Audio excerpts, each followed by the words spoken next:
because you see, particularly when we talk about, when we talk about human beings, because in my previous class, I have already told you that ethics is meaningful only in the domain of human beings. Okay, we do not talk about ethics in animal domain because they do not possess reason, and because human beings possess reason and they have the ability to evaluate or to explore the alternatives that is presented before us, and they can evaluate both the pros and cons. Accordingly they take certain decisions. Okay, so that is the reason for which we say that the human beings, it is the human persons only, they can be ethically evaluated, their actions, their behavior can be called as ethical actions, or their behavior can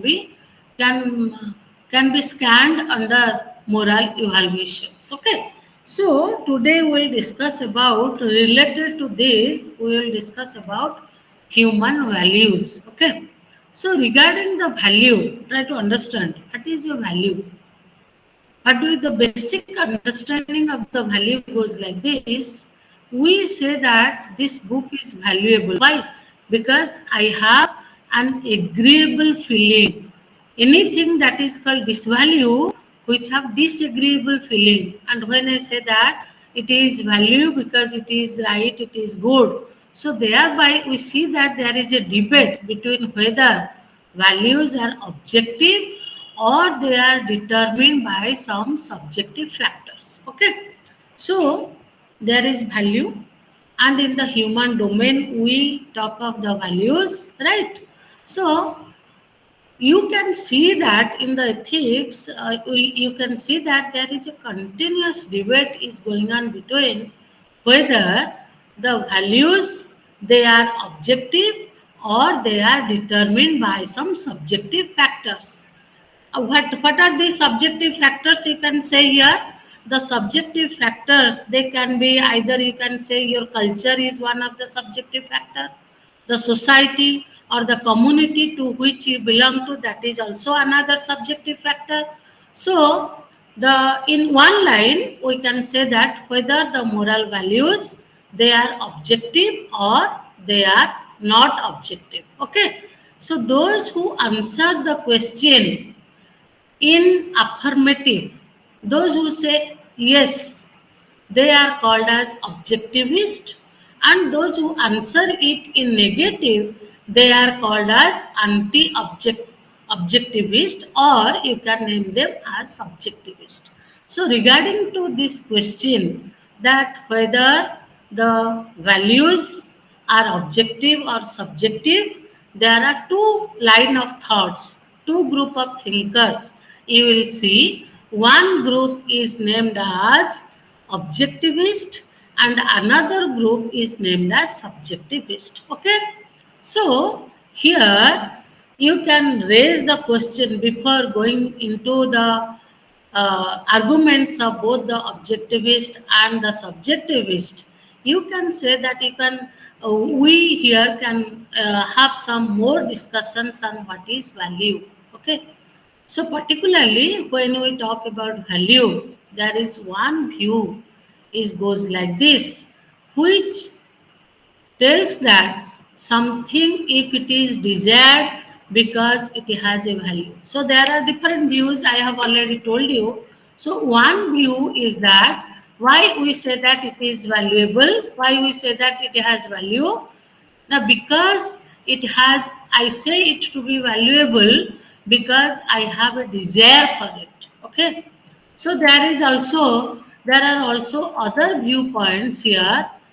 So you can say, when we say that it is, I have a desire because it has a value, that means here we say value to be more fundamental than the desire. Okay, value is more fundamental. Why I desire? Because it is valuable. So value is more fundamental here. On the other hand, you see the subjectivist particularly, they say that a thing has value, therefore it is desired. So why, what is value? Why it is It has a particular thing as value. Because it has a value, therefore it is desired. Everybody desires for it. So it is the desire, you can say, that gives foundation to value, because we all desiring for a particular object. So therefore we can say that it is a valuable one. So the subjectivist, particularly, desiring for certain object, it varies from person to person, it varies from subject to subject, it varies from individual to individual. So here you can say that the thing, anything that has value because it is desired. So the desire that gives foundation to value. Okay. So here you can say in the another previous viewpoint, we give more weightage to value than desire, but in this view, we give more importance to desire than the value. So we can say that desire is more fundamental than value. Okay. If something is if something is desired, what it means? It means it has a positive value. You see, we never desire for that thing which has negative value. Can any one of you say that I desire some diseases? I desire that my body will be affected by some diseases. Do we? Never. Why? Because it has negative value.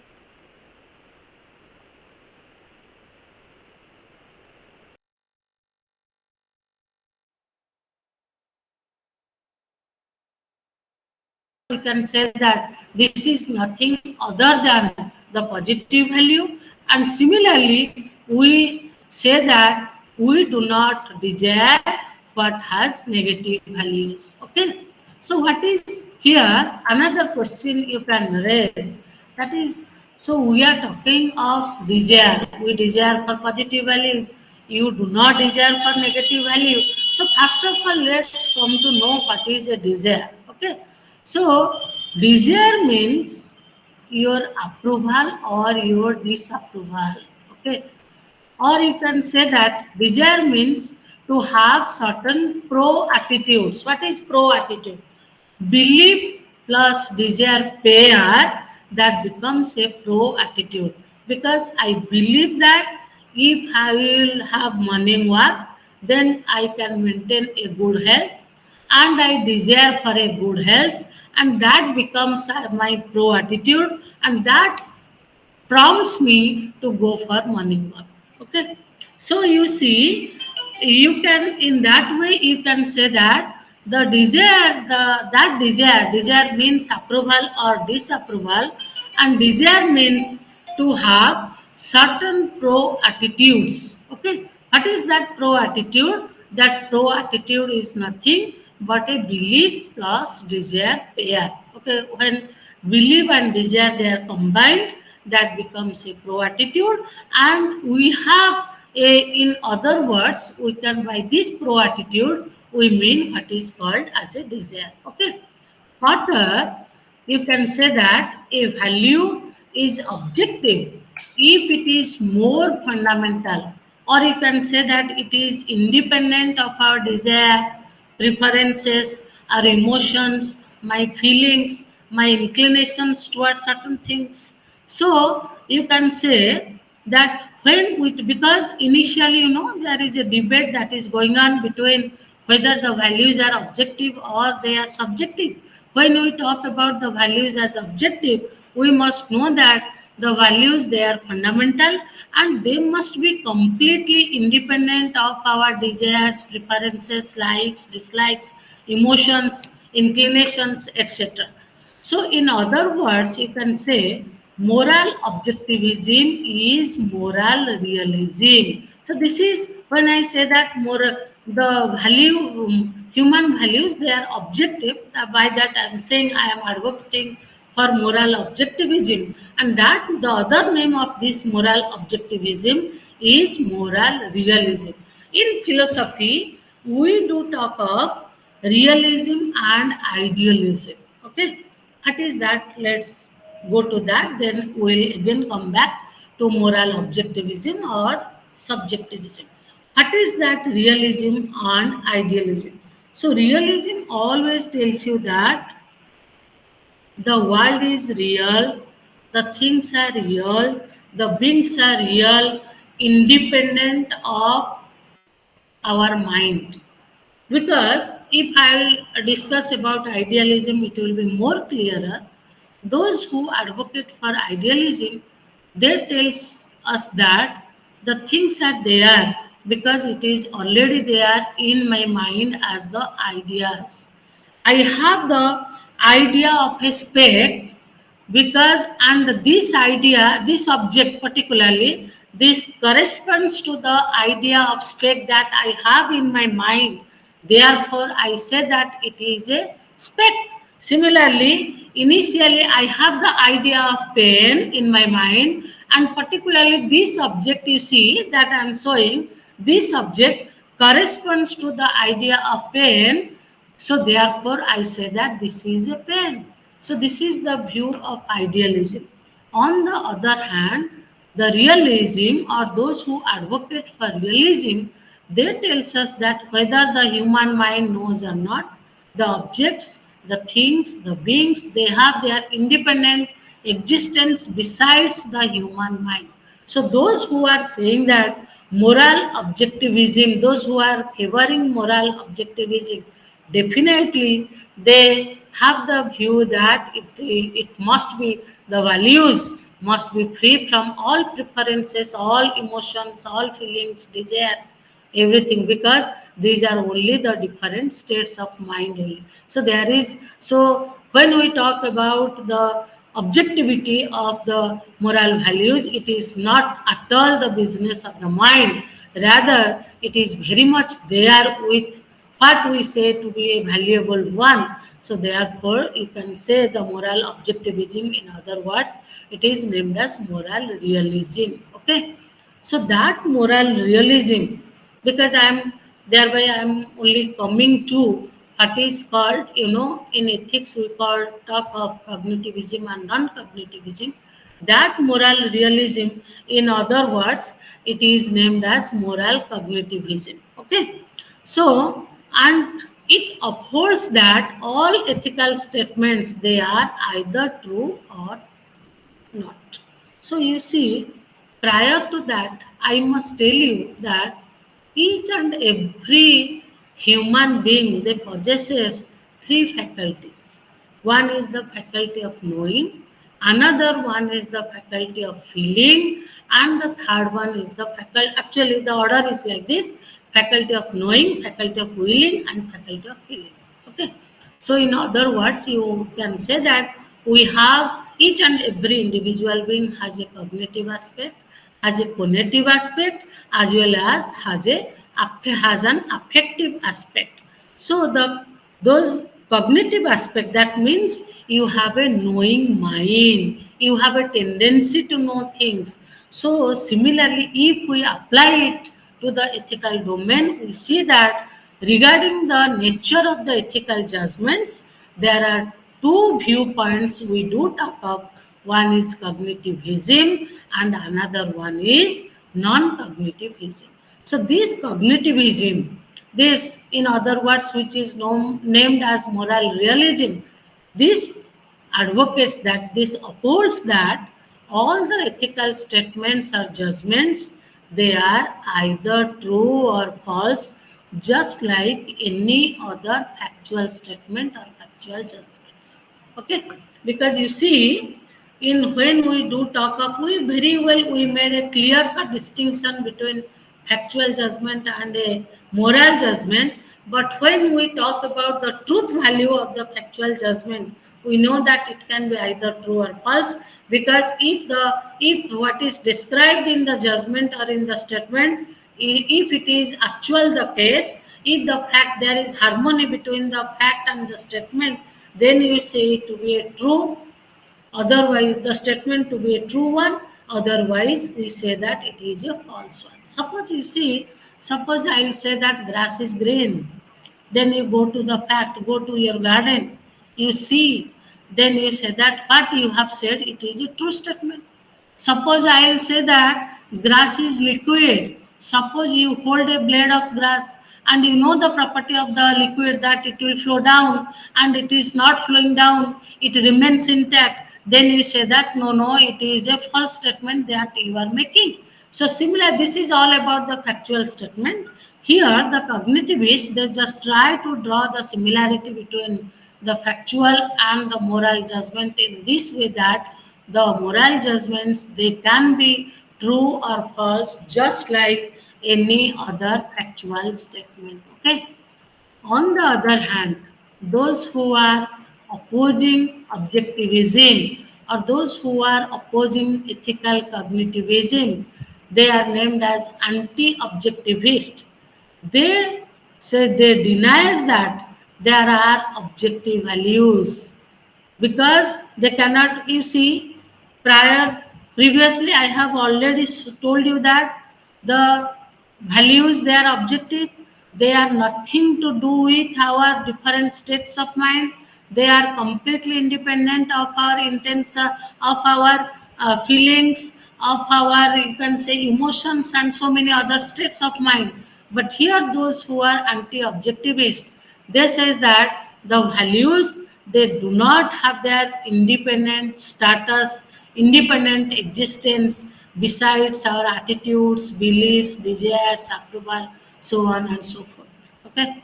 So why? Because you see, so when we talk about, when I approve a particular course of action, helping someone is good. If I approve it, that means I attach some value to it and I recommend for others, and I say that everybody is expected to help whenever somebody is in need of the help. Okay. So you can say that if we go by this, then you can say that if there is, so because I have the approval or the disapproval, even the anti objectivist, they says that it has to be, it cannot be independent of your desire, because if there is no desire, desire means there is no value. So they say that no desire means no value at all. So anti-objectivist adopt a position which may be called relativism, or you can talk about value dependent on individual, or you can say or you can name them as subjectivism, that anti-objectivist, they adopt a position which may be called as relativism, or you can name them as uh, subjectivism, because for them value depends on our attitudes. Value never, they are nothing independent of the attitudes, desires, emotions. They cannot be free from that. So values are dependent, whether that attitude may be an individual attitude, or you can say that it may be a collective attitude, but it has to depend upon the attitudes. Okay. So when we talk about that values are of, broadly they are of three types. Either you talk of epistemic value, you say that it is either true or false epistemology knowledge. So either you talk about true or falsity, or you can talk about aesthetic value. That is, you say a piece of art is a beautiful art, or you can talk in terms of ugliness.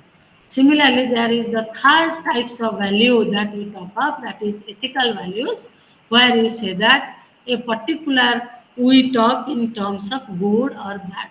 I'm repeating it so that you can write it down. There are three types of values we do talk of. One is the epistemic value. We talk of the epistemic value in terms of truth or falsity. And the second type of value, which is named as aesthetic value, that we talk in terms of beautiful or ugly. And the third type is named as ethical values, which we talk of in terms of good or bad. Okay. So that ethical values, when we, because we are discussing about ethics, so I'll definitely give more importance on ethics. And when we talk about these ethical values, and these ethical values depend upon cultural or individual groups. It has to be either it has to be depend upon your cultural groups, or because we are talking of relativism, and we are talking of the values in relativism, and here we are discussing about the ethical values. When we discuss about the ethical values, we must say that it has to depend, because either I appreciate a course of action, or I will disapprove a course of action. Telling lie that I disapprove, that I desire that everybody should not go for telling lies. So therefore it depends, because it is a cultural practice, you can say. It is even it can be an individual practice. So all the ethical values, they depend upon cultural or individual groups. Okay. So come to this to have discussion more on anti-objectivist views, which is called as relativism. Okay, that relativism as a moral theory, it tells you that all moral statements, they are true as it is made or approved by each one. Just a minute. Let me have some water, please.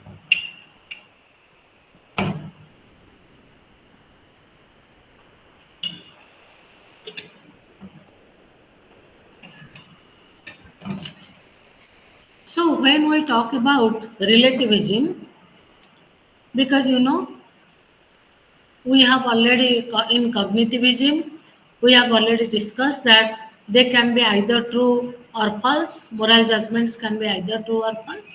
But the relativism tells you that all moral judgment or statements, they are true as it is made or approved by each one, because everybody appreciates truth telling as a practice.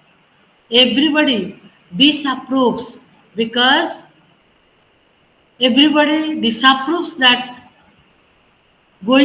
everybody disapproves the act of lying, because nobody appreciates it, nobody approves it. So why we say the moral judgments, they are true, because not only it is true because I alone is not approving, rather everybody is approving this sort of thing. Okay. So it takes, when we talk about relativism, there also we are living in a global village where our cultural pluralism is there, that you can see. So that relativism takes the shape of subjectivism. And when we talk about the subjectivism, it tells you that the moral judgments, they are the moral statements, they are dependent on subjective bias. There, I may approve a course of action, one another person may not approve that course of action. The another person X approves another course of action as a good action, but when it comes to me, I may disapprove that course of action and I may term it as a bad action. So subjectivism. So that subjectivism is nothing but the subjective biasness which influences the truth value of the moral judgments that So that subjectivism, when we talk about that subjectivism, it takes the shape of contextualism. There is truth telling is always advisable. Everybody appreciates. But you just go back to the Mahabharata, the great war Mahabharata, where Lord directly directs Yudhishthira, I think, not to speak the blatant truth, speak the truth in a twisted form. Thereby, Yudhishthira says, Nare ba gunjare ashwatthama. Though he very well knew that it is the horse, that horse is, there is the death of this horse, but he presented the truth in a different way. He says that Nare Bagunjare Ashwatthama Hata. Okay. So you see, so we have to again, we see that subjectivism definitely it opposes the contextualism. So in the case of contextualism, what we talk of, it is the context, the context, rather the moral statements are meaningful which depend on the context. So even if we look at into the context, the same statement may be true in one context and may be false in another context. So definitely it will lead to some conflict. There are, when we talk of even subjectivism, there are also interpersonal conflicts are there. Okay, that is very much there equally in simple subjectivism where there is subjective biasness. So that interpersonal conflict is there because everyone has its own opinion on every matter, that you cannot say that this is X for everybody. Another one may be there who says that no, no, it is not X, rather it is Y. If we go by the simple subjectivism, we have to appreciate everybody's opinion on every matter. So that you have to appreciate. So hence you can say that there is conflict between two or more persons. So it is inevitable because the subjective biasness will be there. That subjective biasness has its influence, and there might be, it may be the case that there might be, always there might be interpersonal conflicts. You can see in the ethical, regarding the ethical judgments, there is not only interpersonal conflict, even you can say that intrapersonal conflict or problems, you can see even it is there in the, if in the subjective point of view, because there is also an overtone of objectivity. Okay, so there are interpersonal conflict, there are intrapersonal conflict, but we have to sort out the problem. We have to say that when I am talking of, you see the religious practices that varies from one religion to another religion. But just show me one religion where we promote violence. Do you find any religion where we promote violence? Not at all. Because every religion advocates to be non-violent. Even there are more rigid religions are there, those who advocate non-violence even in the mental plane. Manasa Ahimsa, that I also discussed with you in my previous class. So there is interpersonal conflict, I do not disagree. There is intrapersonal problems, that also we do agree. But it cannot be sorted out from the subjective point of view, because always when we talk about value, when you talk about human values, we always see that there is an overtone of objectivity that we cannot deny. Okay, so so let us talk about the Mackey's standpoint on these human values. So Mackey argues that no objective value exists independent of the subject. So there is, because by that we are going into the intersubjectivity. He is paving the path for intersubjectivity. So Mackey says that there we cannot talk of any objective value without the subject. His argument, it is called as argument of queerness. Okay, because you see, we can say that there is no objectivity. When we make a statement, we pretend that there is objectivity in all our claims. So that is the argument of queerness, because he says that when we have a discussion regarding to consciousness, we pretend that we are talking about objectivity in consciousness, but talking about objectivity in our claim, but actually there is no objectivity. So you see, so Mackey concludes that all ethical judgments, there is no objectivity. So all ethical judgments, they are false, but that is not acceptable, because those who are favoring, those who are there are many ethical thinkers, they have strong resentment for this statement of Mackey that all ethical judgments are false. So there are, we have to look into again the relativistic standpoint where we talk of cultural relativism. Okay, so that cultural relativism, it accepts all ethical statements, either it may be true or may be false. You see, initially, you see, when we talk of cognitivism, we say that either true or false. We do not use the word maybe. But the cultural relativism, because everything is relative, because culture differs from one culture to another culture, from one group to another group. So therefore we cannot say that all ethical judgments are either true or false. It is more wiser to say that ethical statements or judgments, they may be true or may be false. Okay, so this school takes a relative position and holds that each group claims is true according to them. This is very beautifully explained in Jain ethics. The Jain people, they are discussing about the epistemology, the knowledge part. They says that just they requested seven blind people to feel an animal. One of them is describing that this is a rope. Another one is saying that no, this animal has pillar-like structure. This animal has pillar-like legs. Another one is saying that it is just like a country marathon.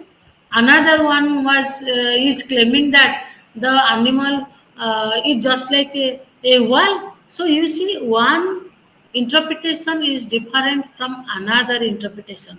But a person who has eyesight, he feels that he knows that everybody feels a part of it and claiming it to be the whole animal.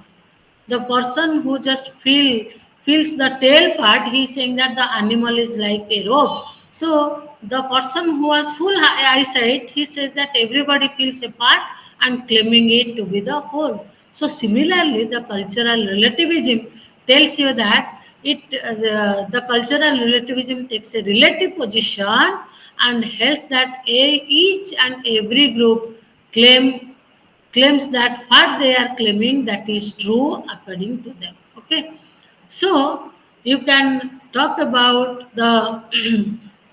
if this is the position of the ethical statements, but we have to show respect to the differences in the cultural context, because we cannot say that my culture is superior and other cultures will inferior. That will lead to another issue. We have to give respect to each and every cultural context, and we can say that from this we conclude that norms are many in number. There are in each and every culture, you see, there are catalog of do's and do nots. There are catalogs of prescriptions and prohibitions. So you can say that the norms are many, practices are also many, the values that will conflict with each other, but it is up to the individual to choose how to resolve the conflict. There will be conflict of interest, because when I belong to one particular community, one particular culture, I say that what is the cultural practice that is the best, and your cultural practices are not worthy at all. So definitely there will be conflict of interest. The values also, they will conflict with each other, but it is up to the individual who has to sort out the problem and Itmujan, and who has to choose how to resolve the conflict. It is the individual, he has to take a decision how to resolve the conflict only. Okay, so you can say that there is constructivism automatically, because he has to resolve the conflict of interest. So there is constructivism, you can say, and the constructivism tells you that we can take anything to be good if it is agreed rationally. You see, there are two values. You can say, forget about the positive or the negative value. There are two values. One is truth telling and another one is lying.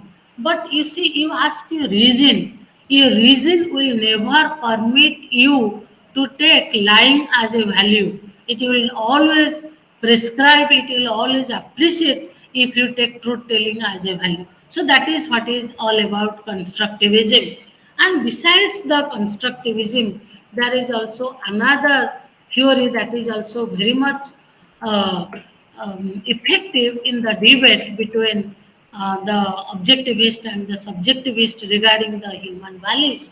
And this approach is called as, this theory is called as emotivism, which is developed by AJIR. Okay, so basically, IR is the, you can say, is the torch bearer of the logical positivism. Logical positivism, they just wanted to apply the method of science to philosophy, because if we will discuss about the logical positivism, we have to go back a little bit in history, we have to go back. You see, when we talk about the classifications of philosophy, we know that there are, broadly we can divide into three. One is three or four like this. There is pre-Socratic period, there is Socratic period, there is post-Socratic period, and these three will club one. There is Greek philosophy, and there is ancient philosophy, when you can say that. Then there is medieval philosophy, and after the medieval philosophy, modern philosophy. Now we are talking in terms of postmodern, Derrida and others. Okay, we are talking in terms of postmodern philosophy. So you see, in the medieval, after the logical positivistic position is just after the medieval philosophy. And the medieval philosophers, you see, if you will look at the philosophical journey, you see that the medieval philosophy is more or less biased by religions. Many saints are there. Yesterday we have discussed Aquinas. Aquinas was a saint, and Saint Augustine. There are many saints. They have contributed for the development of logic, for the philosophical understanding of the religion. And after just the medieval period, there is a Vienna Circle. There is a place named as Vienna Circle, where people from different disciplines, they came together, and there only one motto they have, that is how to restore confidence again in science. Okay, so, how to restore confidence again in science? So, AJAR, that Vienna Circle, this group of thinkers, they are named as logical positivist, and AJAR is a prominent logical positivist. Okay, so because their only aim, sole aim, is to restore confidence again in science. So AR says AR wanted to apply the method of science to philosophy, so that they will get certain knowledge. As because you see, in science we can make a very broad distinction in this way. We say that in science there is a single answer to a single question, but in philosophy there are many answers to a single question. That is, that you can say as a uniqueness of philosophy. Even on that ground also, the critics, they lamented philosophy like anything. Okay, so here AR only wants to apply the method of science to philosophy only to get knowledge, which he can claim that it is a certain knowledge. So that how they can apply the method of science to philosophy.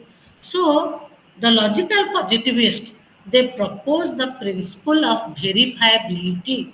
You see, verifiability, there is ability. That means ability to be verified. That which has the ability to be verified, that is called the principle of verifiability. That which have the scope for verification, that will be taken as meaningful, and what is lacking the verification, that will be termed as meaningless, useless, nonsense. Okay, so you see, on that ground, particularly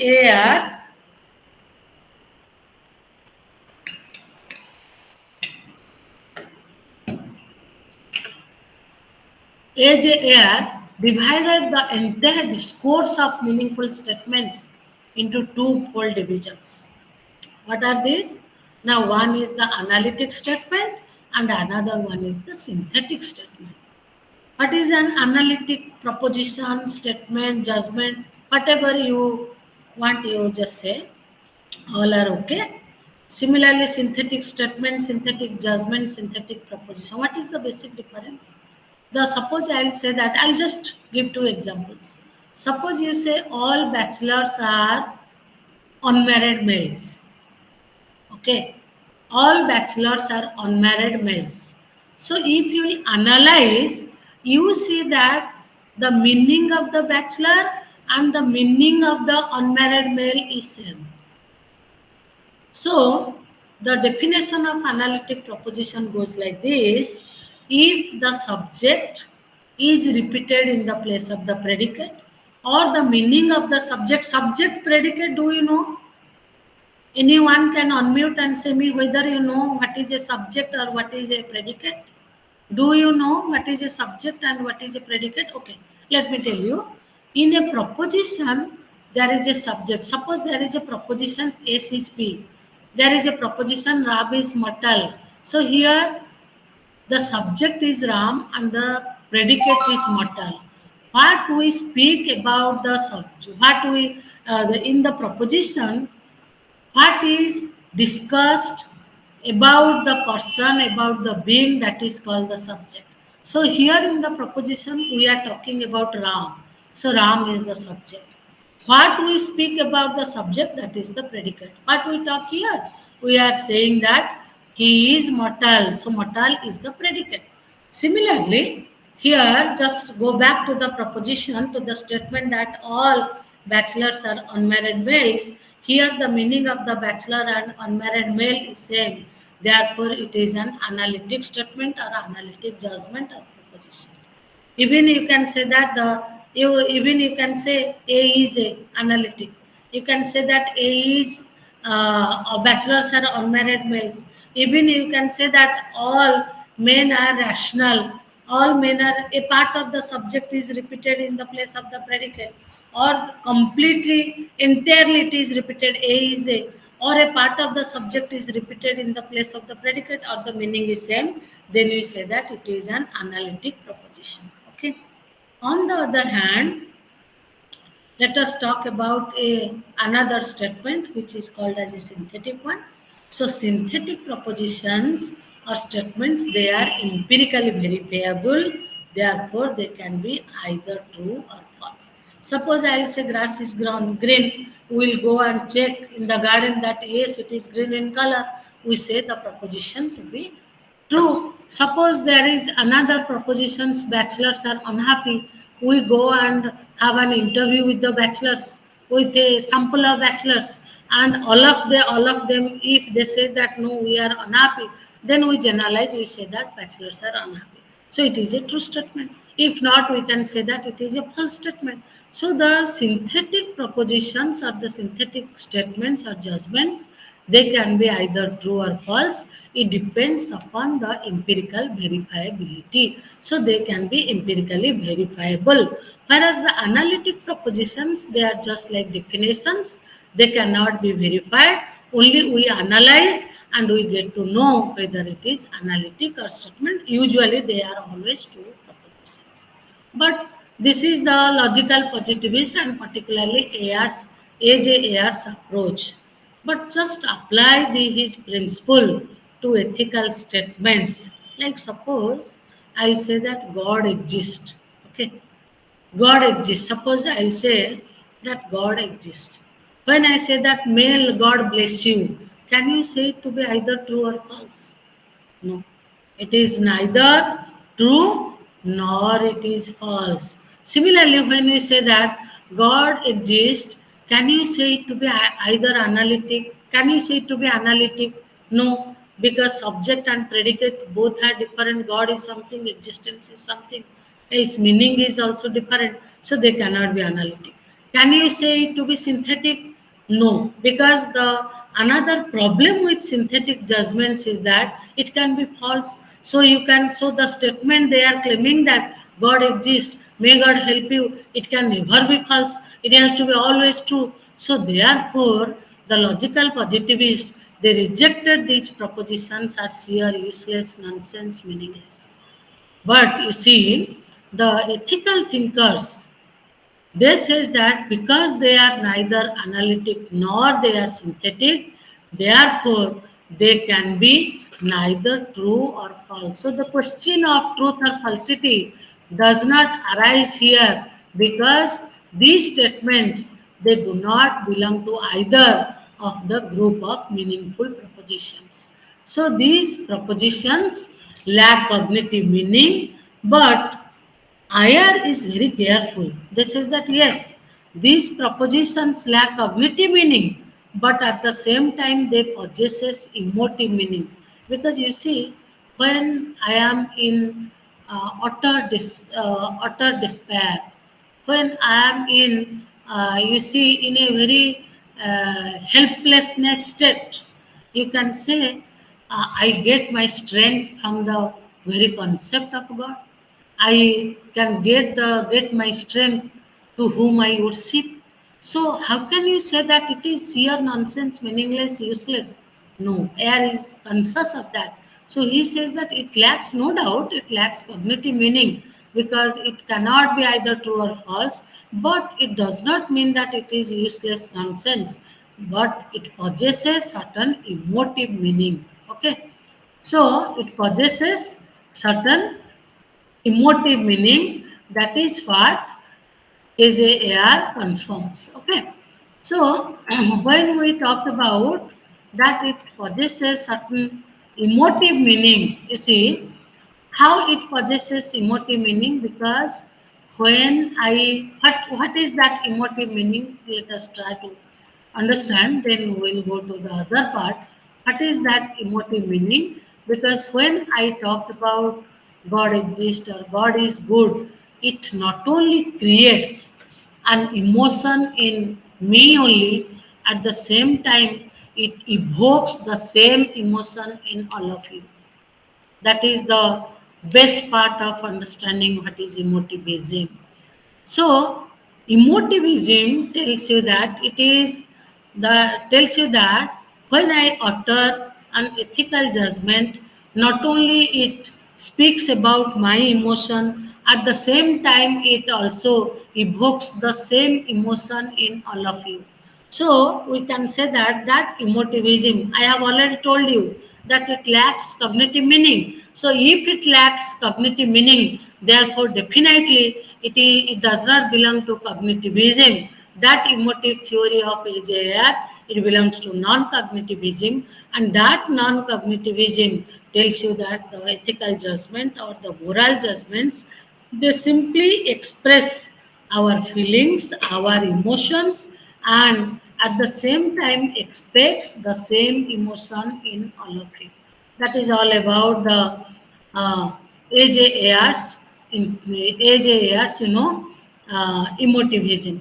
Besides this emotivism, there is also another important uh, ethical theory that we talk about here, that is intuitionism, which holds that intuition, what is intuition? Yesterday I have told you intuition is the immediate apprehension, immediate awareness of certain thing.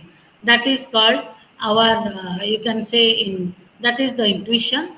And this intuition tells you that intuition is non-natural, so it cannot be reduced to natural properties. Okay, so here I want to say that, so when we talk about the ethical judgments, one can say that ethical judgments are true because they are the expressions of our intuitions, they are intuitive in nature.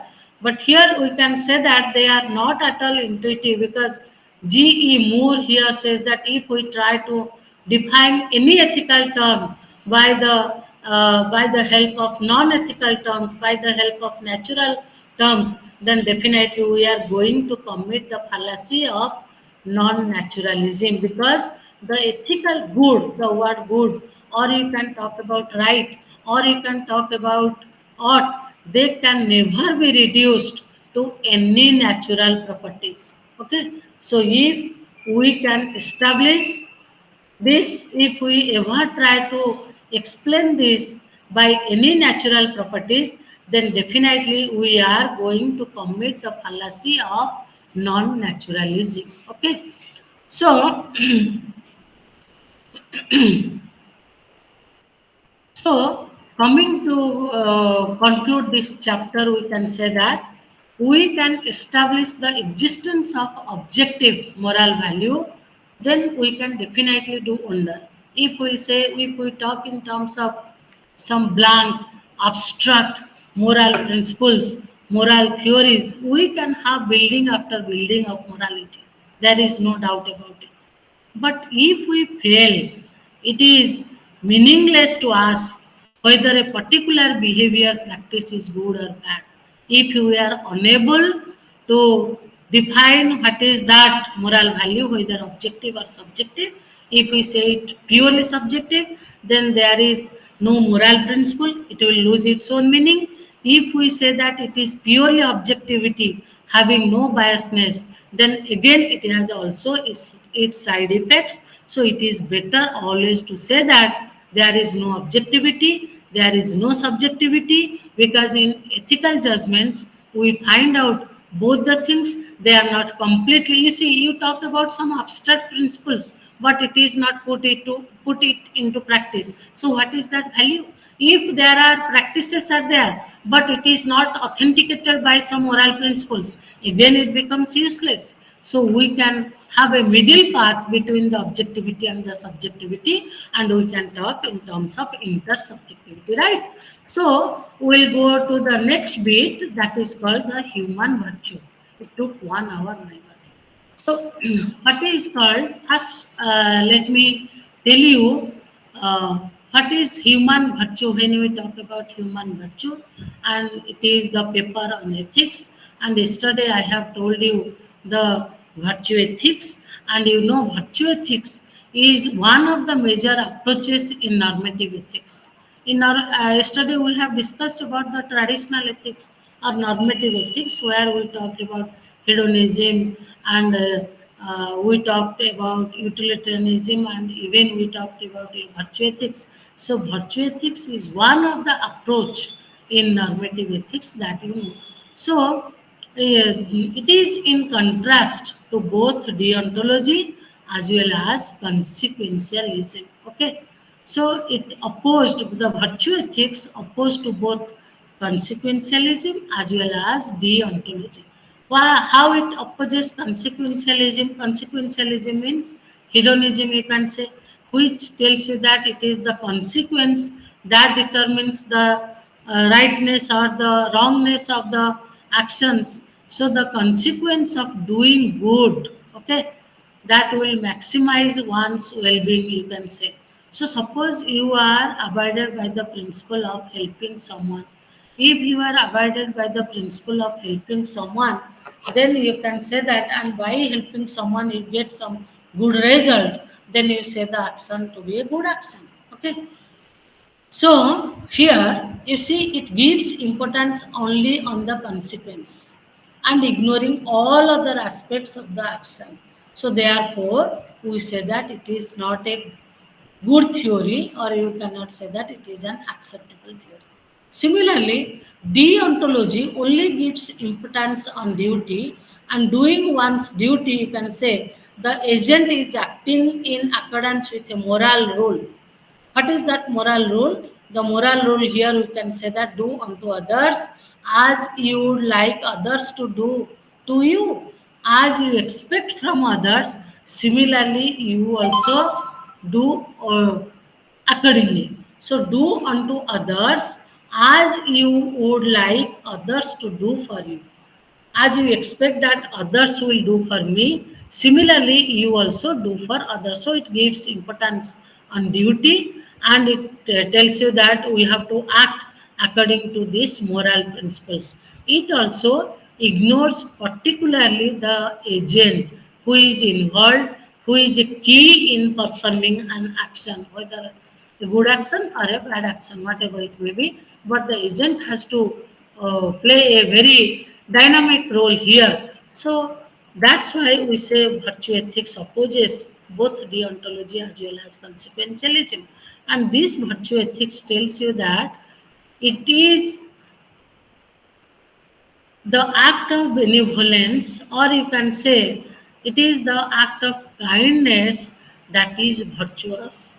Because how virtue, what do we mean by virtue? Let us go to that, then we will discuss about virtue ethics in detail. So, the virtue means your disposition towards certain things. Virtue means your character trait, how you are as a human person, how you behave, that is more important than doing a particular good action or a bad action. So virtue ethics, it gives importance on the virtue, and that virtue makes you virtuous.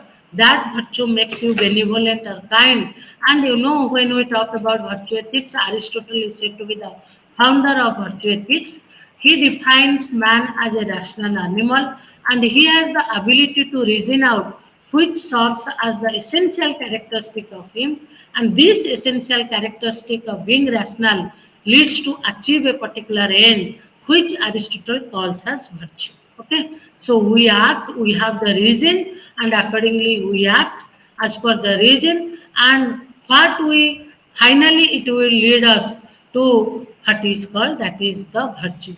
So Aristotle gives importance on leading a virtuous life, but virtuous life, it presupposes questions like what do you want to be, or what are you aspiring to be, and so on. So we have already, we have yesterday I have already told you about eudaimonia of Aristotle, which means happiness, which is a loose sense of using the words. For Aristotle, eudaimonia means flourishing of human life. Every action, it aims at some end, and that end is called the good, and that end you can say is eudaimonia or happiness if you use the loose sense of the term. But by eudaimonia, Aristotle understands it is the flourishing of the human life. So Aristotle says that virtuous thinking of human being leads to a good action, and which further cultivates good habits, and these habits one can develop to have a virtuous character, and that character leads to the final goal, that is happiness, or you can say it to be eudaimonia.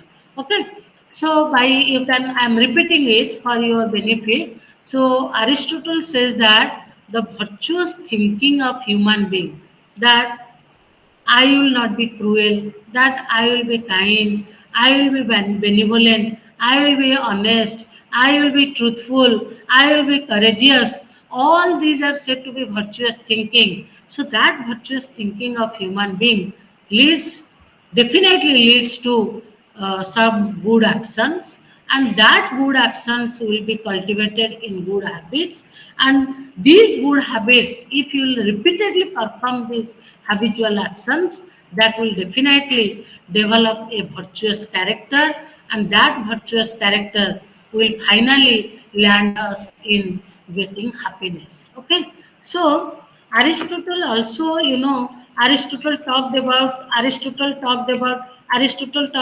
two virtues. One is the, you can say he talked about intellectual virtue, and another one is the moral virtue. And that intellectual virtue, it can be taught or it can be learned, and we can easily learn from others. For example, prudence can be taught, we can easily learn it from others.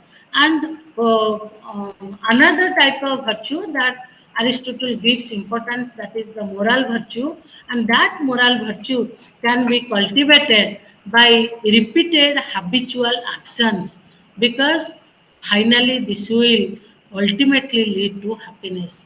So though he is talking about two types of virtues, but he is giving more and more importance on the moral virtues, because it is finally the moral virtue that will give us happiness. Okay, so Aristotle also defined virtue as a golden mean between two extremes. Okay, one is the extreme of excess, and one is the extreme of lack.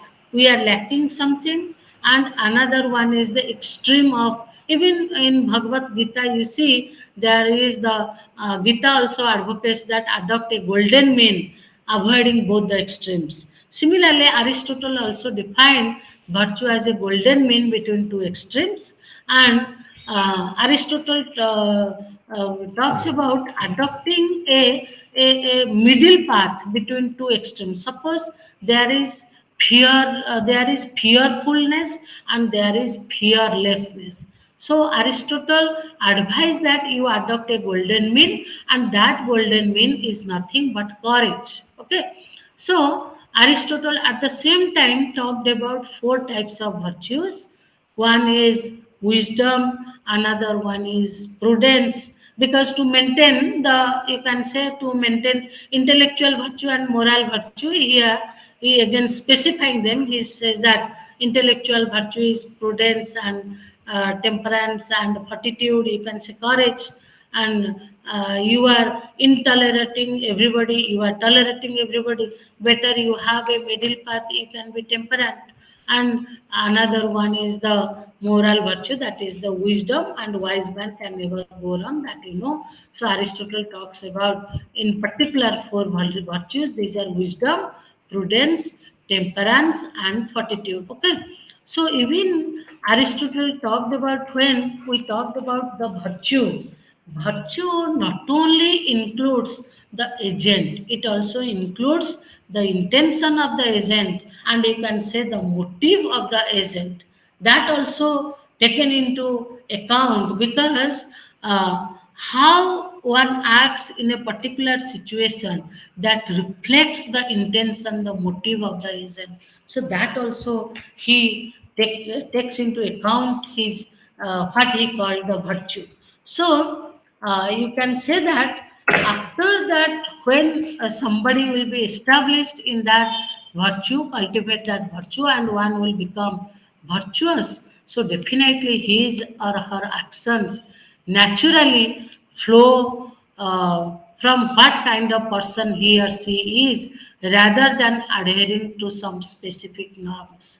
So because he is a virtuous person means what he does, because you know, in our society, in our everyday life, we have some ideals, we have some iconic persons.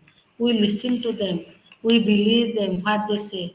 So similarly, you can say that when one is established in virtue, one becomes virtuous.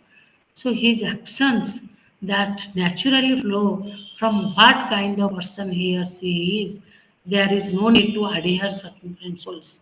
They look for moral ideals in persons rather than looking for some abstract principles. So virtue ethics gives importance on looking for moral ideals in persons instead of looking for some abstract principles. Okay, so virtue ethics, even in the contemporary period, we also do talk about virtue ethics that I will discuss later on. But there are certain limitations with virtue ethics. There are many limitations. I will talk about two or three limitations, because it is 1 hour already. I have two more units to cover. So the first criticism is that virtue ethics presents its argument in a circular way. How you see? The action is right if the virtuous person is right. So the action is right because the virtuous person, because it is done by a virtuous person. The right action is done only by virtuous person. So Jimti, you can say, what is man? A man is a rational animal. Who is a rational animal? A rational animal is also a man. So we are here moving in a circle. Similarly, here also many critics, they says that virtue ethics of Aristotle, particularly, it is moving in a circle.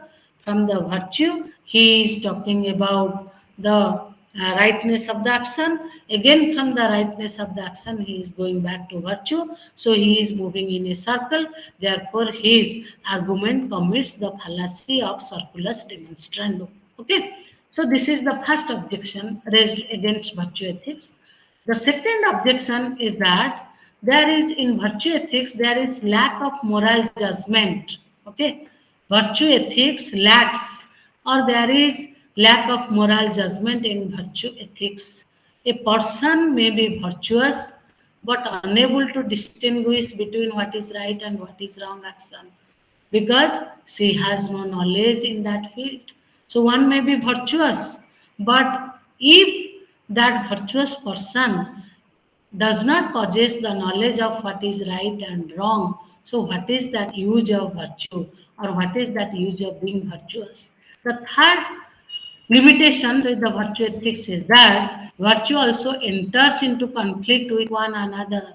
Suppose I will give a thought experiment here. Suppose suppose a friend of someone is brought to trial and the person is a witness to that trial. Okay. So if the person, suppose there are X and Y, it will be better for you to understand. X is brought to the trial for trial, and Y is a friend of X who is the witness of that incident. Okay. If Y will speak the truth, then X will be jailed. Okay.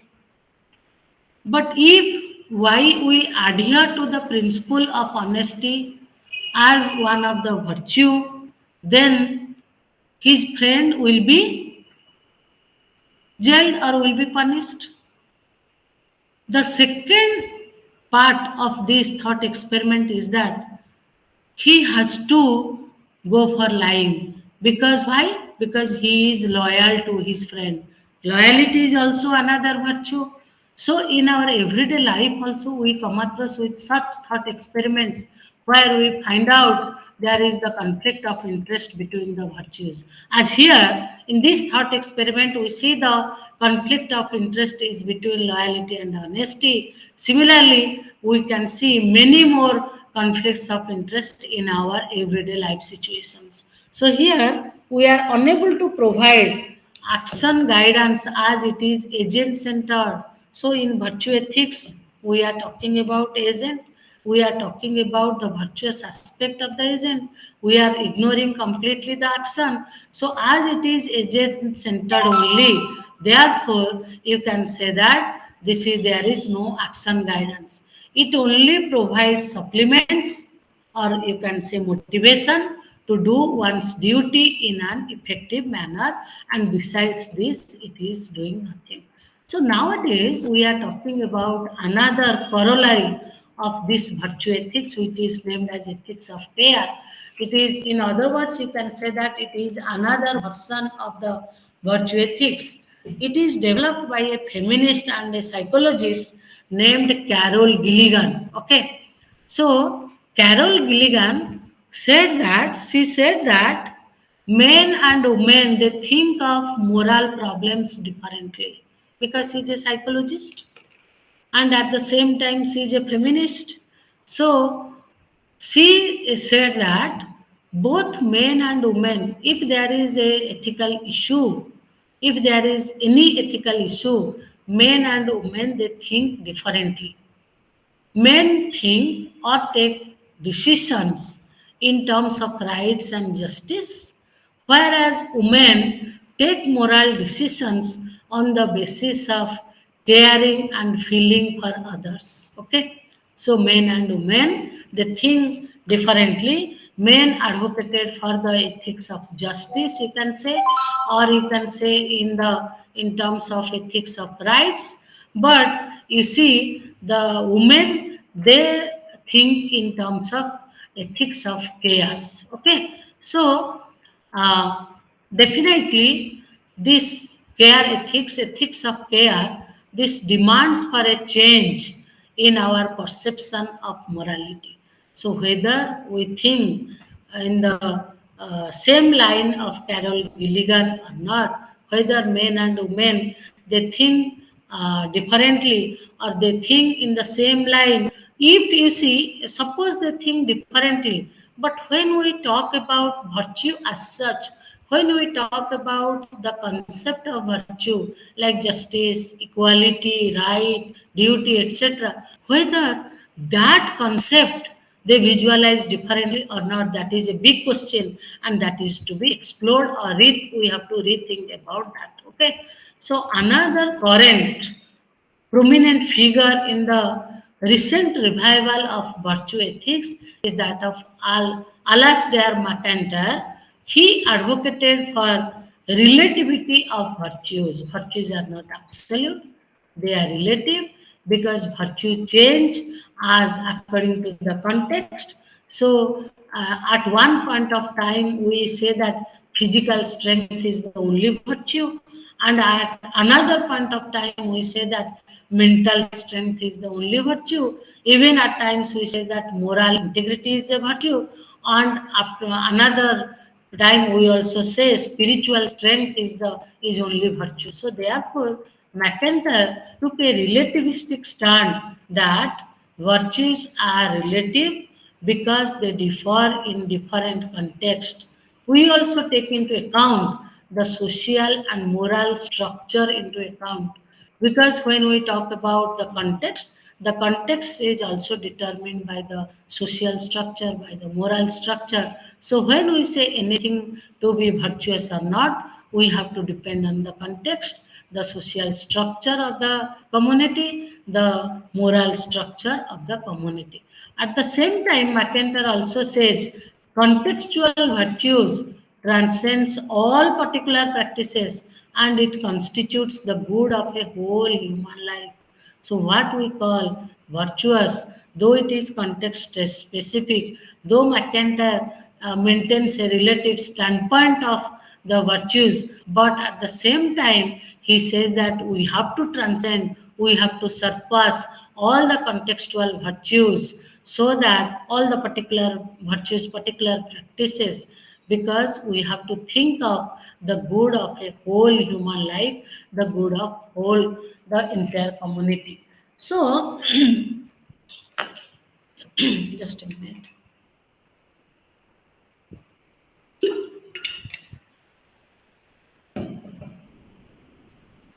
We also find the footprints of this virtue ethics in Asian regions, in the philosophy of Confucius, in the philosophy of Buddhism, as well as in the philosophy of Taoism. I will discuss these three. So Confucius, a Chinese philosopher who holds that it is not, virtue is not a particular character trait. It is not only about the benevolent, a particular benevolent or kind act. It is about the humanness, which is to be treated as the highest virtue, and other virtues are deduced from it. Try to be human. That is that is demanded by Confucius. So hence Confucius, he says that leading a virtuous life does not consist in living in accordance to one's inner nature, but in meeting with the social relations in which we find ourselves. I have to be, you see, I am in a family, I'm in a community, I'm living in a society. So you see, instead of being close to your inner nature, you have to be close to your social relations because you finally find yourself in the social relations.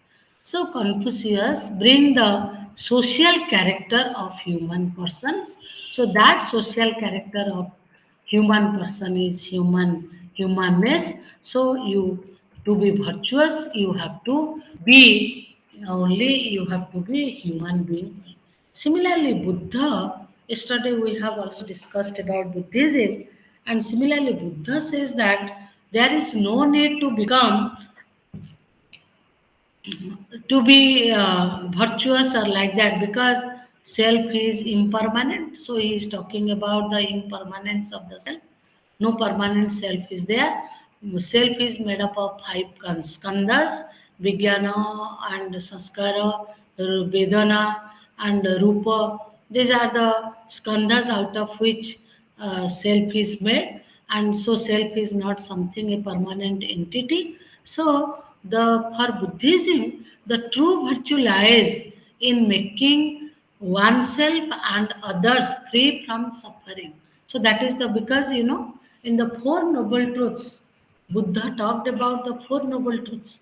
In all the Noble Truths, Buddha says that it is only dukkha samudaya, dukkha nirodha. He's talking only and only about dukkha, kamanar vinasara, dukkha vinas.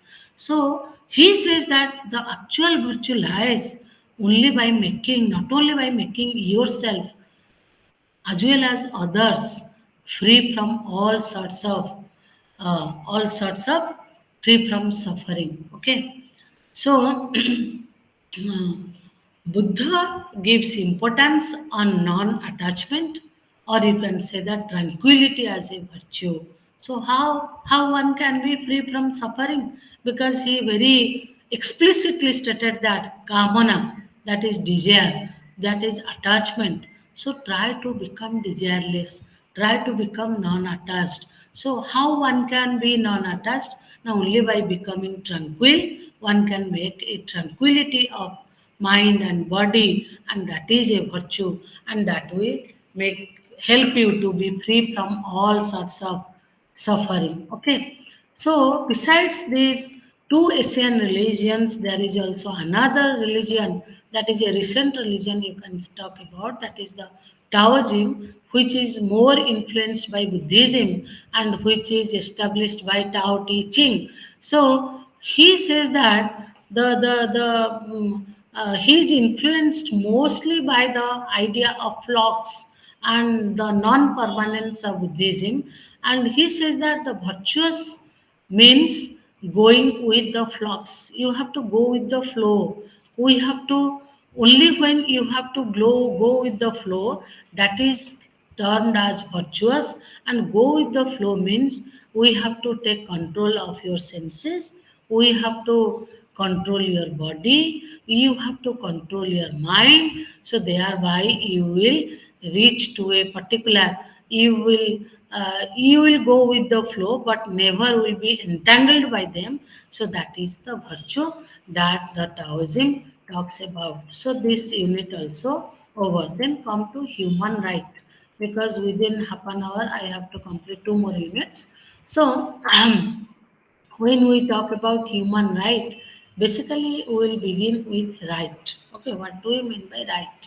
So basically, when we talk about right, we understand that right is an entitlement, or you can say that right is a claim. Okay, so right is an entitlement. You can say that right is an entitlement, or you can say that right is a claim.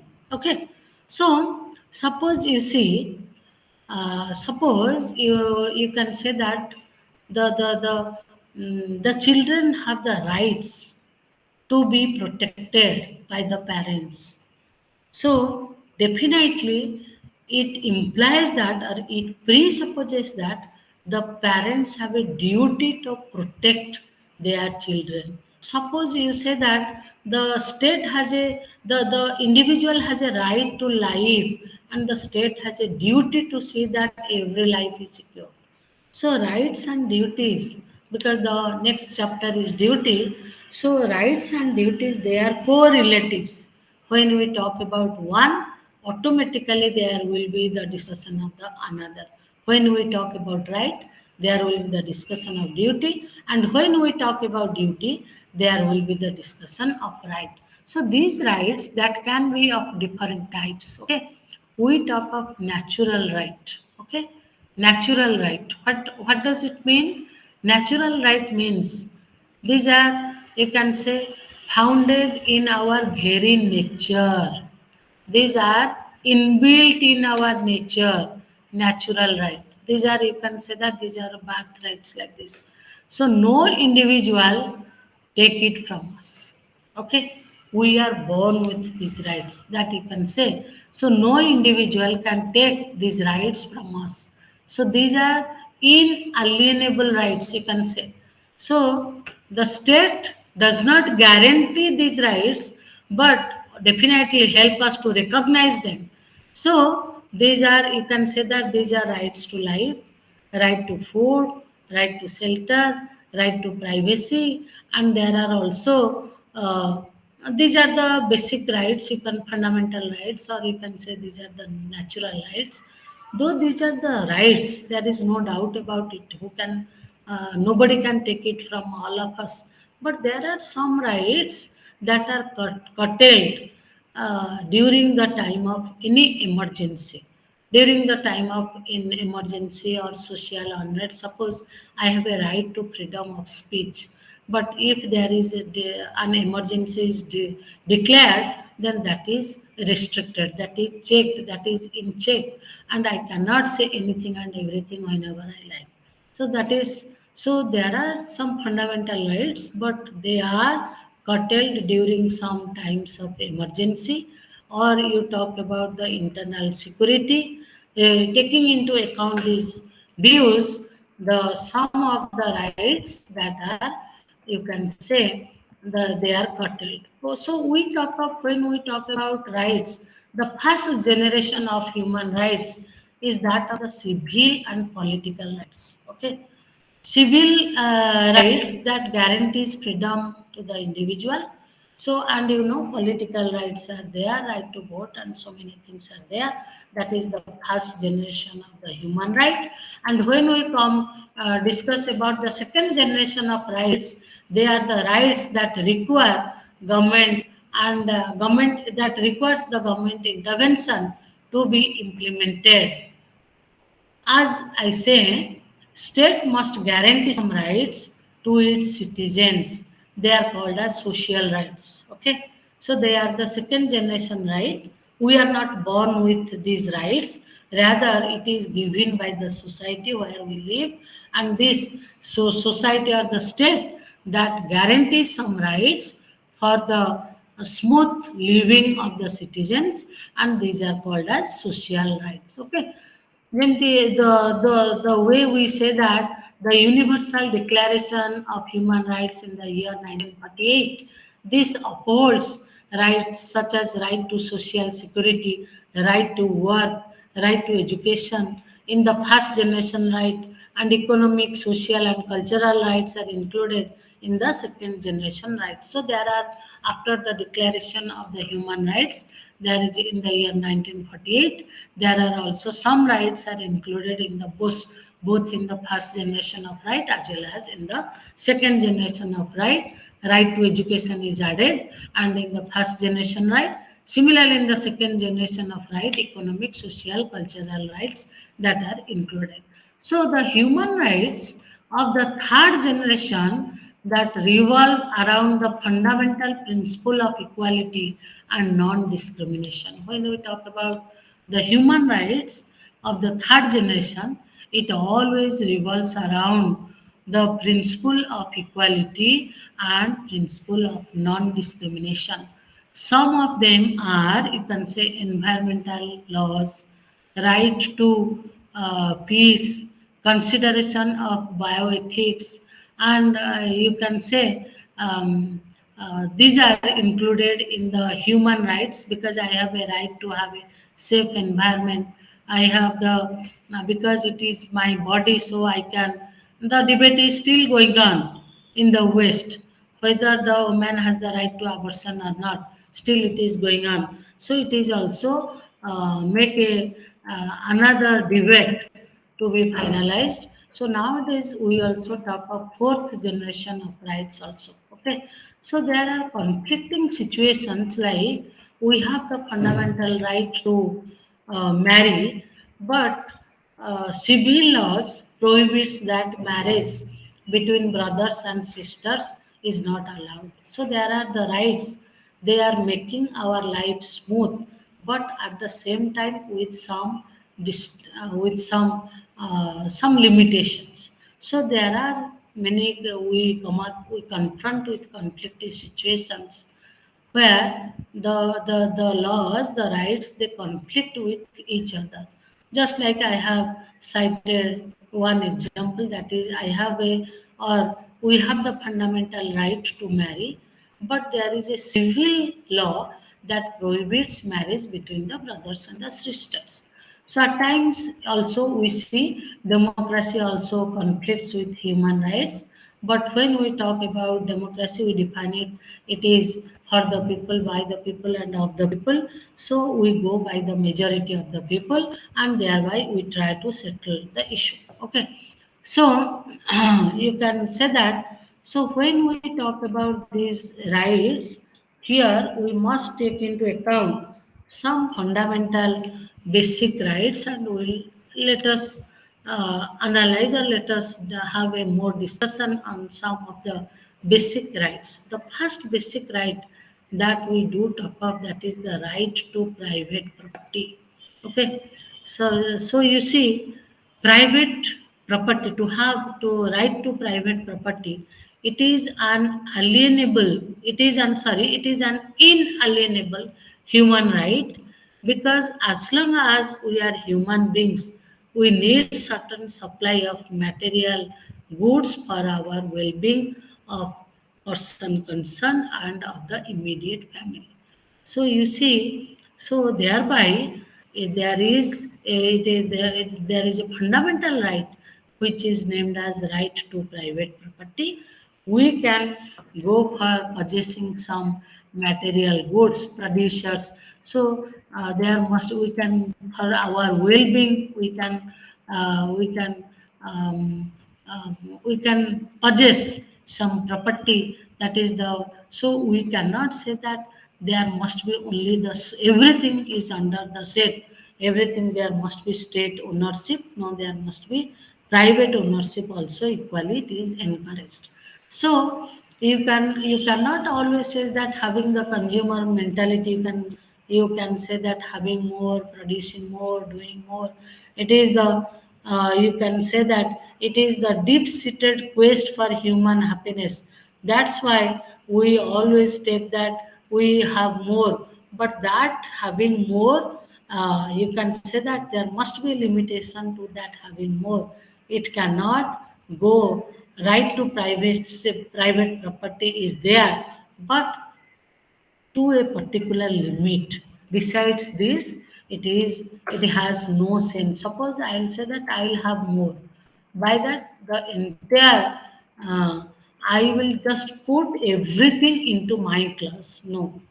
Again, I will quote Mahatma Gandhi here, who says that act just like a trustee. You see, the watchman who guards the bungalow never claims that the bungalow belongs to me. Suppose you accumulate more and more, you always think that I am a trustee who is guarding this, and it will be used for the betterment of the human community. So you can say that there is, besides this, there is also another fundamental right, that is the right to life. It is a fundamental right, and it is a because there is a natural urge, you can say natural urge for self preservation. At the same time, when there is right to, we do talk of right to life. In the process of right to life, if a human person in self defense uses more than necessary violence, then definitely it is unlawful. But in moderation, if he uses violence in self defense, it is lawful. And at the same time, when we talk about self preservation, it is our duty to look for race preservation. Actually, I cannot live without the other, because being a social animal, I have to live with others also. So when we talk about violence, because in self-defense we can use violence, we can say that violence are of three types. There is structural violence, there is insurrectional violence, and there is repressive violence. So that structural violence is expressed in the form of, in a structured way, we are making, we are allowing violence. That is, suppose you talk about caste system, that is a structural violence. And you talk about insurrectional one, that is in the, that is expressed in the form of riot, or you can say civil unrest. So when we talk about the repressive violence, it is more inhuman to keep the people in control. So here I want to quote Mahatma Gandhi, who said that every injury, no matter for what cause, committed against another is a crime against humanity. So whether it is for self-defense or whatever it may be, Gandhi says that the means should be pure and the end should be pure. So every injury, whatever the amount may be, whatever the cause may be, if it is committed against another, it is a crime and it is against the humanity. So these human rights, in I can conclude by saying this, these human rights, they are inalienable rights, bereft of sex, nationality, color, creed, religion, place, etc. All these rights are interrelated, they are interdependent, and they are indivisible. It is the duty of the government to act in a certain way, to refrain from certain acts, to protect human rights and the fundamental freedom of each individual and group. So it is the task of the government to look into the fact that how human rights will be protected.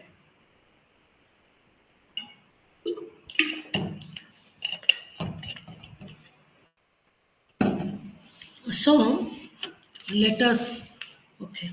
So let us come to the last bit, which is named as human duties, because I have already told you when we were discussing about human rights, I have already told you that rights and duties, they are correlatives. They are logical correlatives, rather I should say.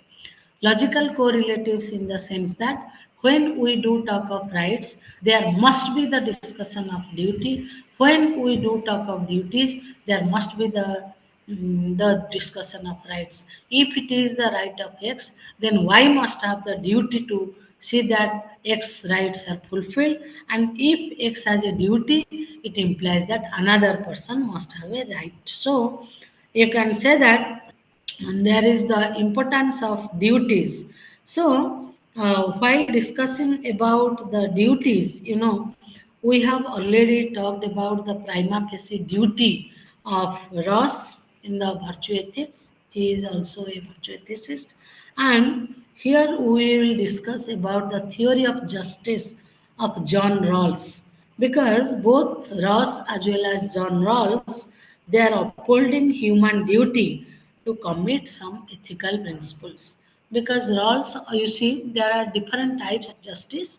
Rawls only talked about the distributive justice. Okay, so when we talk about the word duty, we must know that the word duty, it is etymologically traceable to the Latin word debitum, or you can say it a debt which is owed to another. Duty means I have some debt, I have some obligation towards others. Okay, so you can say that in this way, you can say that duty is obvious, a correlative of right. Okay, so when we talk about duty, already today and yesterday, I have talked about deontology theory, and deontology comes from the Greek word deon, and deon means duty or obligation. And you see that when we talk about this duty ethics, or we talk about the deontology, you know that we give importance on norms, or you can say that norms in the form of prescriptions. Do this, do not do this, practice this, do not practice this. So there are prescriptions and there are prohibitions. They are in the different forms or different forms of norms. There are various norms either to follow or not to follow. Okay. So the most deontological ethics, they are nothing but the religious laws which are expressed in a particular code of conduct or code of rules, you can say, that the religious person must follow.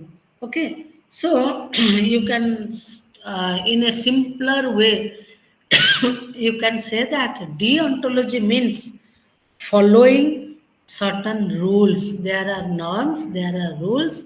If you have to follow these rules, then you belong to the category of deontology. And when we talk about deontology, and there is a prominent ethical thinker, influential person, that is none other than Immanuel Kant. And Kant grounded his morality in the in region itself, because he gives importance on practical reason. So he gives importance on the region itself and demands morality can be discovered through rational reflection only. How we can know about the morality? That morality can be known through through critical or practical reflection only. We can know about the morality. So Immanuel Kant said that the principle of duty forces us to be willing to do something and impulses the autonomous will. Because yesterday I have already told you, Kant talked about three postulates of morality, and the first postulate is the freedom of will. Unless there is no will, it is nothing, no action will be conducted. And apart from this, he talked about also good will, that I will discuss, because it is the will, the good will is the anything cannot be called good if it is not qualified by a good will. So you see, so it has to be prompted, or you can say impulses by the autonomous of the will, and that autonomous will is an intrinsic value. Okay, that intrinsic value follows from the principle of duty, and that intrinsic value is self-imposed according to according to Immanuel Kant. So Kant said that when he talked about norms, there are certain norms you have to follow. There are certain rules, codes of conduct you have to follow. When he talked about, he gives much more importance on the categorical imperative. Okay, what is categorical imperative? Categorical means imperative means order. Categorical means which is not a conditional. In a best way, you can say that duty for the sake of duty. You have to do it. You have to do your duty just for the sake of duty. So categorical imperative is best expressed in the maxim duty for the sake of the duty, and that duty for the sake of the duty is also backed up by goodwill, because Kant himself, he said that nothing can possibly be conceived in the world or even out of it which can be called good without the qualifications except a goodwill. It is only the goodwill which is good, and everything in order to be good must be qualified by the goodwill. So again, Kant also says that without the goodwill,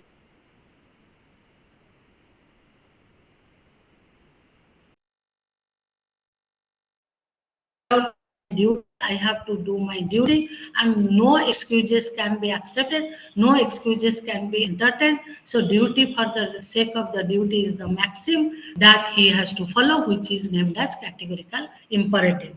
But while he is talking about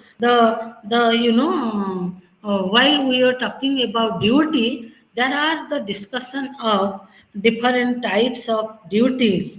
Like you can say that there is obligatory duty, or you can say that there is prohibitive duty, and there is permissive. These are, you can better, you can say that these are actions, obligatory action, you can say. What is that obligatory action? Now that is one which obliges us to do. It is an obligation. So it is an obligation means it is my duty. I have to do it at any cost. An action is called prohibited. That means you should not do it. This is a, so you see in the books of morality, there are prescriptions and prohibitions. Prescriptions means you are expected to do these acts. Prohibitions means you are expected not to do these acts. So besides, so the prohibited actions means you are expected not to do it, and a permissible action is that if it is neither obligatory nor prohibited, one is allowed to do it. This is called permissive actions. So, as there are, you see, when we particularly talk about these different norms in case of the duty ethics of Immanuel Kant. Here you can say that here you can say that these norms that will help us to have the actions that should be morally appreciated, and that is nothing other than that has to be by the maxims that we must treat that as categorical imperative. Duty, it is the duty, and I have to do my duty for the sake of duty, as well as it has to be from it has to be backed up by the goodwill, and there are the three postulates of morality that I have already discussed with you. So there is a so here when we talk about the particularly when we talk about duty and we talk about virtue and values and norms. So there is a debate, there is a discussion that norms, whether norms flow from values, or you can say that values, then values flow from norms. Which one is primary and which one is secondary? Regarding to that, there is a debate, and at times it is seen that they are of the equal weightage. They are between, there is, you can say that there is equivalence between both the values and the norms. And action, you can say it is good if and only if it should be done. If such is the case, then we say that both are of the equal weightage. So you can in that way you can say that in that way you can say there are different theories regarding to which one is primary, which one is secondary. There are some thinkers who are saying that values are broader than that of the norms, and there are also others who says that there are non-ethical factors also prevent us from drawing norms from values. There are also other factors, but if we have the ability to act, uh, means just in the sense of duty, then we there are that norms are not directly derived from values. We should do what is good in so far as we can do it. So first of all, so we can conclude in this way that if we have the ability to do certain things, then we can do it either in the form of a norm or in the by following norm, or may not be.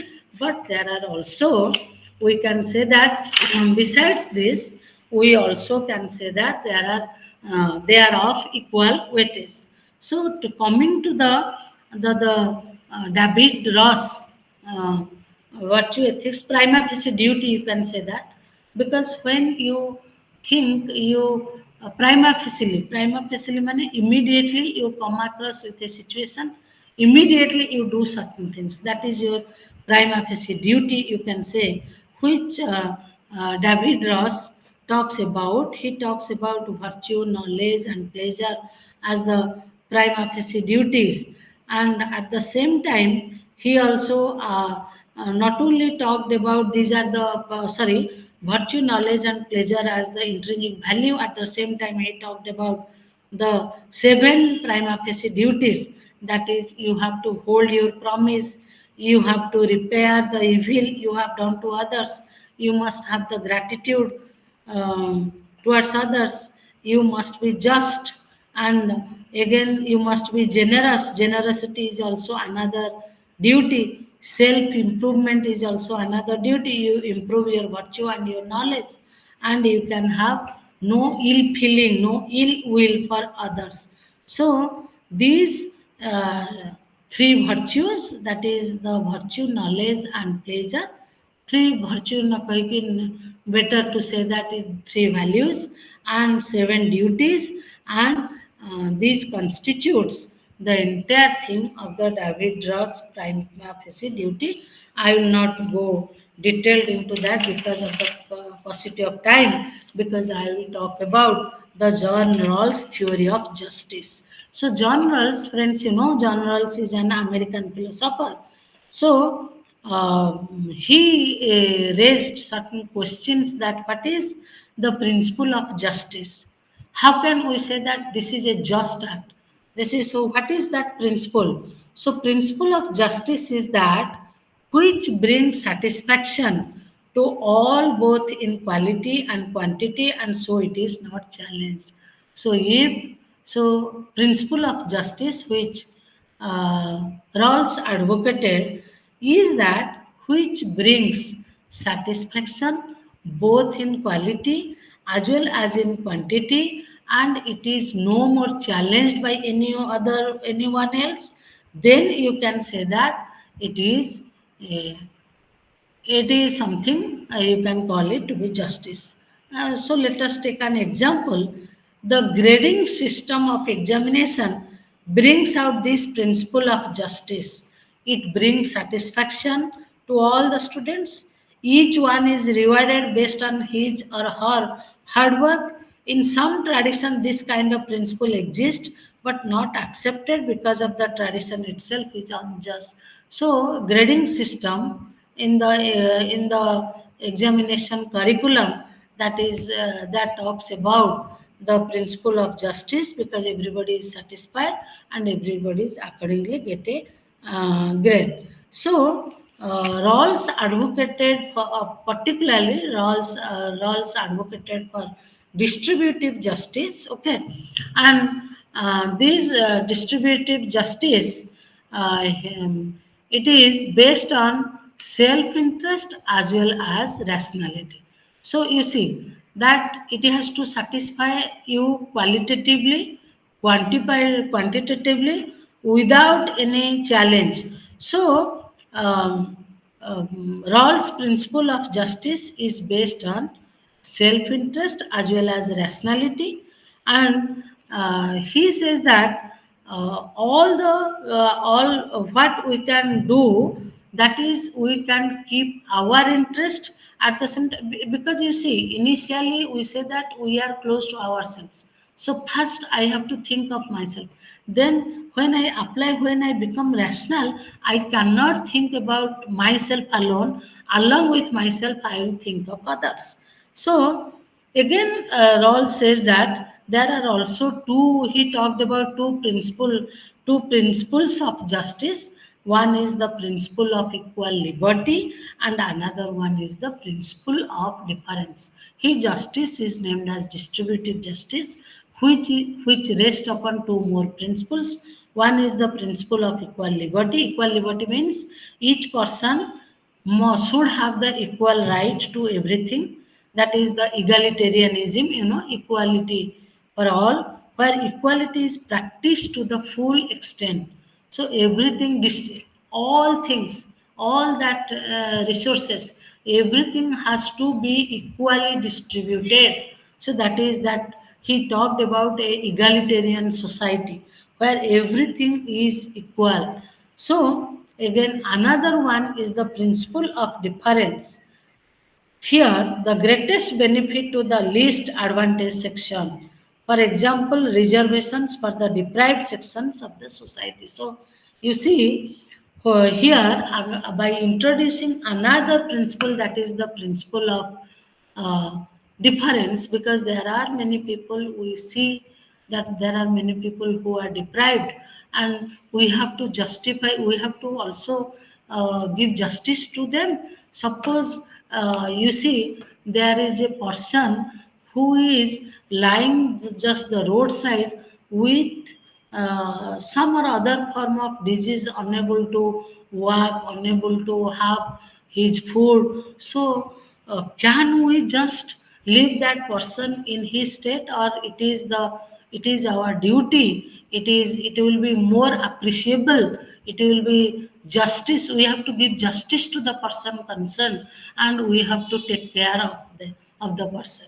So you can say that those who are least, those who are deprived, those who are not up to the mark, we have to take certain equity measures so that you can bring them to equality. Because the first principle is that of equality. So bring that by the help of the principle of difference.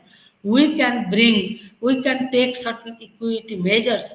We can provide them some means, some resources, so that they can some sort of direct help, so that they can come to they can fulfill the first principle, that is the principle of equal liberty, that we can bring. So this is how you can say the this principle of the difference, you can say it is called the principle of positive discrimination, and Rawls justice is called as distributive justice, which is free from other types of justice. Okay, thank you. Any doubt, anyone? Michael.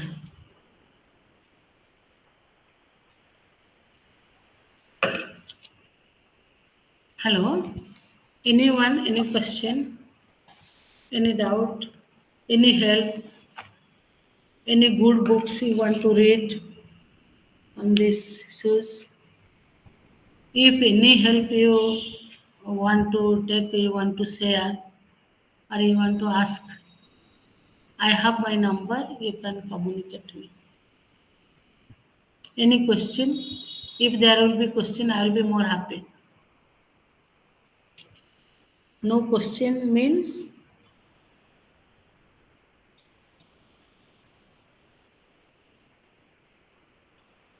कि कौन पचारिबो पिला नै? No, ma'am.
Hello, Swagatika, please unmute. Hello, anyone is there? Do you have any problem? Do you want to ask any question?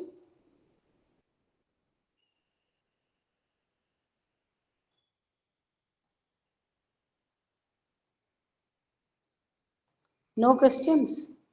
So shall I wind up? Okay. Okay. Thank you. So we'll meet tomorrow. Okay. Thank you. Stay blessed. Thank you.